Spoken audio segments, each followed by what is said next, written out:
आज हम क्या पढ़ेंगे कि जो कोनिक सेक्शन का सेंटर पॉइंट है वो कैसे निकालेंगे। ठीक है, ये सीखेंगे हम आज की वीडियो में। तो हम कोई भी एग्जांपल लेते हैं। Let us consider this example 2x² - 3xy + y² - 5x + 4y + 6 = 0। तो पिछले वीडियो में मैंने आप लोगों को बताया था कि सेंटर पॉइंट निकालने के लिए आपको सबसे पहले जो आपके पास इक्वेशन है उसको f(x, y) लेट करना होगा। ठीक है, तो क्या हो गया हमारे पास f(x, y) 2x² - 3xy + y² - 5x + 4y + 6। इसको कंसिडर कर दिया मैंने किसके बराबर, f(x, y) के बराबर। ठीक है भाई, अब हमें इसकी क्या निकालने हैं, सेंटर पॉइंट। सबसे पहले तो हम ये चेक कर लेते हैं किसको रिप्रेजेंट करता है, उसके बाद हम इसके सेंटर पॉइंट निकालेंगे। ओके स्टूडेंट्स, सबसे पहले किसके साथ कंपेयरिंग करेंगे, इसकी comparing it with general equation of second degree. इसकी जो कंपेयरिंग है वो हम किसके साथ करेंगे, general equation of second degree. क्या होती है general equation of second degree, ax² + 2hxy + by² + 2gx + 2fy + c। ये होती है general equation of second degree. इसके साथ इस इक्वेशन की ये सिर्फ मैंने लेट किया है, इसको आप ये मत समझना ये है = 0। ठीक है, लेकिन फंक्शन की इक्वल्स को लेट किया है क्योंकि x y इसके अंदर टर्म्स थी। इस इक्वेशन का इसके साथ हम कंपेयरिंग करेंगे तो a की वैल्यू क्या आ जाएगी मेरे पास 2, h क्या आ जाएगा -3/2 एंड b क्या आ जाएगा 1 और g क्या आ जाएगा मेरे पास g वही -5/2 एंड f क्या आ जाएगा मेरे पास 2 और c क्या आ जाएगा 6। इतना तो मेरे हिसाब से सभी को आ रहा होगा समझ में कि भाई सबसे पहले क्वेश्चन की हम कंपेयरिंग करेंगे इस इक्वेशन के साथ। सबसे पहले तो ये चेक करते हैं कि ये किसको रिप्रेजेंट करता है। ठीक है, उसके बाद इसको लिख के हम क्या निकालेंगे, अगर इलिप्स होगा तो इलिप्स के सेंटर पॉइंट निकालेंगे। ठीक है, उसके बाद हम सीखेंगे कि इलिप्स की मेजर एक्सिस, माइनर एक्सिस, फिर उनको हम ट्रेस कैसे करेंगे ये भी सीखेंगे। ठीक है, तो ये हो गया हमारे पास a b c f g h। अब हम क्या निकालते हैं, सबसे पहले फर्स्ट ऑफ ऑल डेल निकालेंगे। क्या था डेल हमारे पास, कौन सी क्वांटिटी को हम डेल बोलते थे, a b c + 2f g h - af² - bg² - cs², that is del. ये आपके पास डेल था, निकालो इसकी वैल्यू क्या आती है, डेल = a क्या हमारे पास 2, b क्या है 1 एंड c क्या है 6, 2f क्या है हमारे पास 2, g क्या है हमारे पास -5/2 और h क्या है हमारे पास -3/2। ओके, ठीक है। अब -af², a क्या है हमारे पास 2 एंड f क्या है 2, 2 का स्क्वायर हो जाएगा 4 -b क्या है हमारे पास 1 और g का स्क्वायर ये हो गया 25/4 -c कितना है मेरे पास 6, h का स्क्वायर h क्या है मेरे पास -3/2 ये हो गया 9/4। ओके स्टूडेंट्स, या अब देखिए 12 हो गया प्लस 1 2 से 1 2 कैंसिल, ये भी हो गया माइनस माइनस प्लस हो गया 3 5 जा 15। ओके, -8 हो गया एंड -25/4 -54/4 ये आ गया हमारे पास। इन तीनों का अगर सोल्व करें तो 12 में से 8 गए 4 एंड 15 19 माइनस इनको 5 4 9 एंड 7/4। ठीक है, आपको पता है ये नॉट इक्वल टू 0 रहेगा, इसको सोल्व कर सकते हैं हम। आपके पास क्या आ जाएगा 4 एलसीएम आ जाएगा 76, 19 4 जा -79, कितना आ गया भाई -3/4 जो कि क्या है आपका नॉट इक्वल्स टू 0। ठीक है भाई, तो डेल हमारे पास क्या आ गया नॉट इक्वल्स टू 0 आ गया। फर्स्ट ऑफ ऑल हमें यही निकालना होता है और उससे भी पहले हमें कंपेयरिंग करनी होती है। ये बात तो आपको अच्छे से क्लियर हो गई होगी। अब डेल आपका क्या आ गया नॉट इक्वल टू 0, तो हमें क्या चेक करना होगा। ठीक है, ये चीजें जो आपको अच्छे से रिमेंबर होनी चाहिए, ab - h² हमें चेक करना होगा। ab क्या होगा हमारे पास, a 2 है और b 1 है तो 2 हो गया, -h² 9/4 हो जाएगा। ये हो गया 4, 8 माइनस 9 माइनस 1/4। क्या है मेरे पास? Less than 0। हाँ भाई नेगेटिव क्वांटिटी है, क्या होगी? Less than 0। ठीक है, अब A B minus H square आपका लेस देन 0 है, देन इसको नाम देते हैं equation number 1। Then equation 1 represents किसको करेगी? हाइपरबोला। किसको? हाइपरबोला को रिप्रेजेंट करेगी। यहां तक का काम हो गया। अब हमें हाइपरबोला के क्या निकालने हैं? सेंटर पॉइंट निकालने हैं। ठीक है, अब देखिए, तो पिछले लेक्चर में थोड़ा बहुत हमने क्या था सेंटर पॉइंट के बारे में, क्या कि सबसे पहले हम इस इक्वेशन के को लेट करेंगे एफ ऑफ एक्स वाई के बराबर, कि भाई इसमें इंक्लूडिंग टर्म्स है एक्स एंड वाई की। ठीक है, अब हमें क्या करना है? Curl F by curl X निकालना है। Partial derivative with respect to X keeping Y as constant. करो भाई, एक्स क्या था? क्या था? 2x, 2 पहले ही था ऑलरेडी, इसके साथ 4x हो गया, माइनस एक्स का 1 हो जाएगा। अब ये कांस्टेंट है भाई, ये मत सोचना यहाँ पे 0 हो जाएगा, नहीं, एक्स के साथ ही मल्टीप्लाई में, जैसे आप 2x का डिफरेंशिएशन करते हो विद रिस्पेक्ट टू एक्स तो 2 आता है ना। ठीक है, ये इसके साथ मल्टीप्लाई में है, तो ये आपका यही रहेगा। ठीक है, एक्स का था, अब इसमें एक्स की टर्म है ही, और आप ये कह रहे हो वाई एज ए कांस्टेंट, तो क्या हो जाएगा? 0 हो जाएगा। ठीक है, आगे -5, आगे +4 इंटू 0 हो जाएगा वाई का, ये भी कांस्टेंट है, आपका 0 हो जाएगा। नेक्स्ट सिमिलरली ये क्या लिख देती हूं मैं? पार्शियल डेरिवेटिव का भी मीनिंग अलग होता है, डी बाई डी एक्स का मीनिंग अलग होता है। Partial derivative with respect to X keeping Y as constant.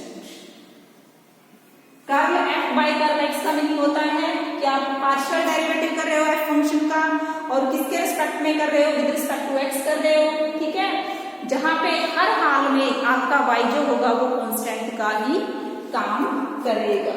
ठीक है, अब उसके बाद हम निकालते हैं curly F by curly Y.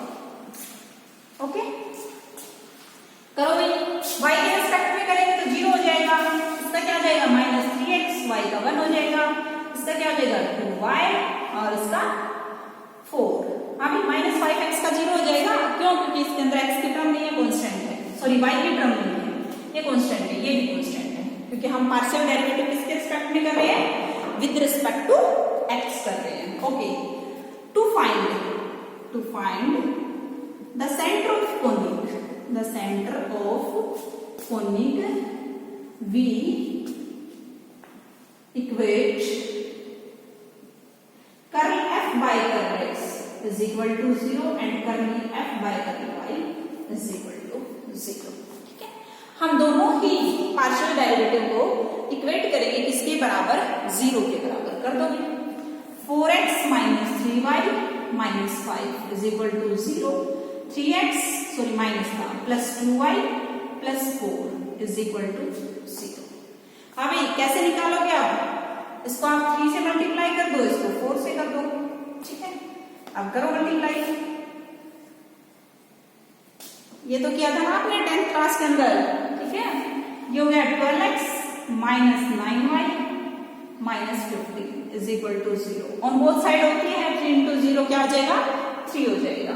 Minus 12x plus 8y plus 16 is equal to 0।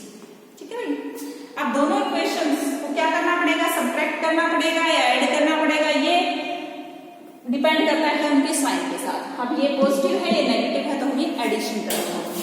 ठीक है, एडिंग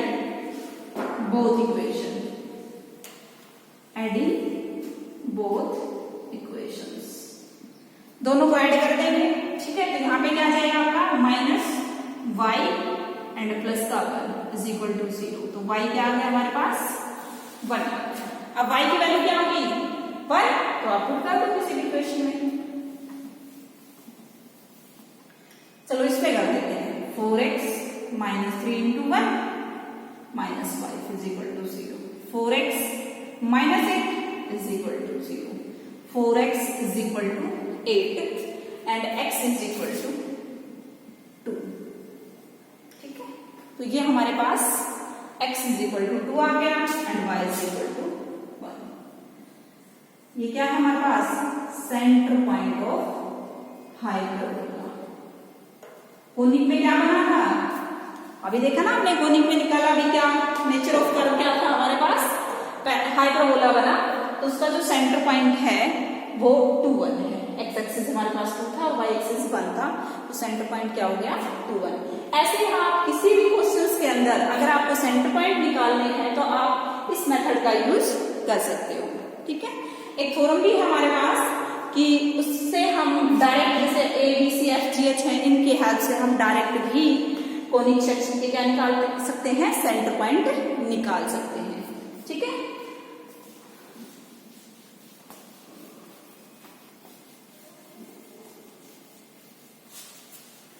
तो हमेशा ध्यान रखना, सबसे पहले तो डेल, उसके बाद चेक करेंगे A B minus H square,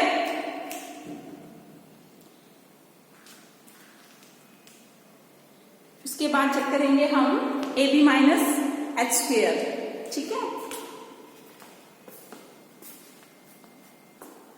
एक और क्वेश्चन ले लेते हैं हम कोनिक सेक्शन के ही, हम सेंटर पॉइंट कैसे निकालेंगे। क्वेश्चन है आपके पास x square minus 3xy plus Y square plus 10x minus 10y plus 21 is equal to 0। इस क्वेश्चन में आप नेचर ऑफ कर्व खुद चेक करोगे कि इसको रिप्रेजेंट करता है हाइपरबोला, पैराबोला, एलिप्स या फिर पेयर ऑफ स्ट्रेट लाइन। ठीक है, मैं इसके सेंटर पॉइंट निकालती हूँ। क्या प्रोसीजर था हमारा?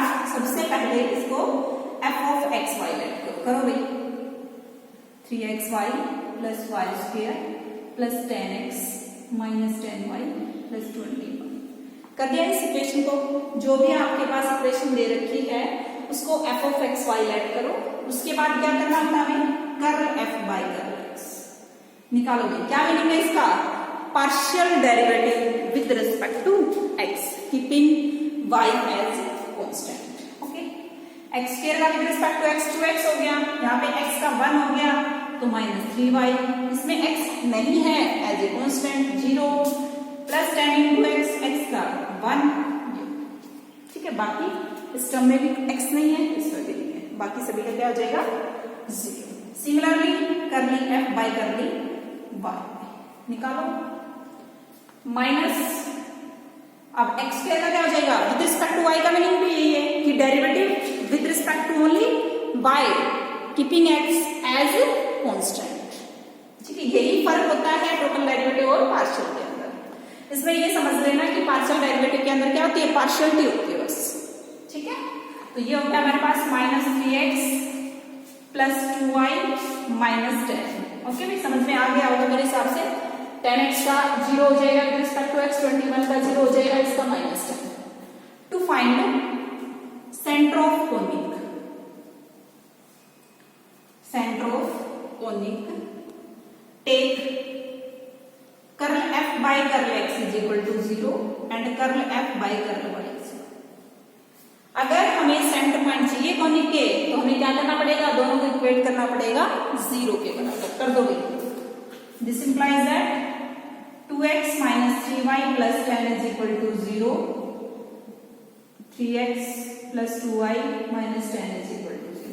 आप इन दोनों को किसी भी मेथड से सोल्व कर सकते हो। मैं सबसे इजी मेथड जो क्रॉस मल्टीप्लिकेशन होता है उससे सोल्व कर रही हूँ। एक वेरिएबल का कोएफिशिएंट सेम करें। ठीक है, आपकी मर्जी किसी से भी कर सकते हो। इसको 3 से मल्टीप्लाई किया मैंने, इसको 2 से, ये हो गया 6x minus 9y plus 30 is equal to 0, minus 6x plus 4y minus 20 is equal to 0।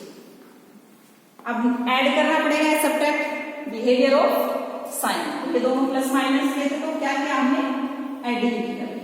ठीक है, अब यहाँ पे क्या आ गया? माइनस का 5y एंड प्लस का 10 is equal to 0, minus 5y is equal to minus 10, y is equal to 2। ठीक है भाई, y क्या आ गया हमारे पास? 2 आ गया। अब इस इक्वेशन किसी में पुट कर दो, put in this 2x minus 3 into 2 plus 10 is equal to 0, 2x minus 6 plus के 10 4, 2x is equal to minus 4 x is equal to -2। So conic के हमारे पास जो सेंटर पॉइंट है x एक्सिस -2 था और y एक्सिस 2, तो कोनिक के जो सेंटर पॉइंट है वो क्या आ गया हमारे पास -2 एंड 2। ठीक है, ये था आपका। एक और क्वेश्चन करा दिया है मैंने। ठीक है, आप अपनी तरफ से कोई भी इक्वेशन सेकंड डिग्री की लिख के और उसके सेंटर पॉइंट निकाल सकते हो, उसके बिहेवियर चेक कर सकते हो कि नेचर ऑफ कर्व क्या होगा। ठीक है, थैंक यू सो मच।